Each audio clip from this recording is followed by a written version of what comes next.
बिस्मिल्लाहिर्रहमानिर्रहीम। अस्सलाम वालेकुम नाज़रीन, 100 न्यूज़ में भली कार। खानपुर महर में 100 न्यूज़ रिपोर्टर अली दोस्त गडानी मूजिब खानपुर महर में आबादगारनि जो 5 गली चौक ते टायर साड़े एहतजाज किया वियो। उन्हनि में कौम परस्त अगवान दो महर ऐं हारी सोशल वर्कर गॾु हुआ। हुननि खिताब कंदे चयो त खानपुर महर में डेली 4 खां 5 हज़ार बोरियूं अचनि थियूं। ख़बर नथी पवे त इहे काॾे वञनि थियूं।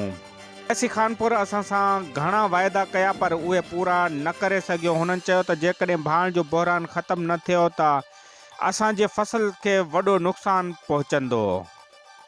बोरी जूं पगाड़ियूं सेठ सुनील जूं आयूं आहिनि। जेकॾहिं मूंखे घुरायो, मां चयो मूंखे भांडे जी 2400 रुपए ते भाण ॾींदोमांइ। जेकॾहिं न मने त उन जा मां सबूत ऐं शाहिद बि ॾींदुमि। हे मां सां गॾु शाहिद आहिनि, हे अख्तियार मलिक आहे, 2-3 दोस्त ॿिया आहिनि। उन्हनि जे साम्हूं चई 2400 ते। मां चयो इहो ज़ुल्म थी मरदे बि सही। ऐं ख़ुदा खां असां इहा दुआ घुरूं था त ख़ुदा असां हे ग़रीबनि जूं आहूं वञी सुनील जे मथां कड़किन।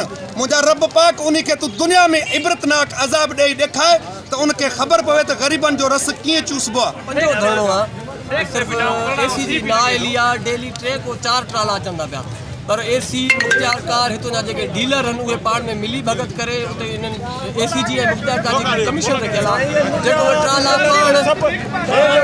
पाण उहो लिकाइनि था पिया।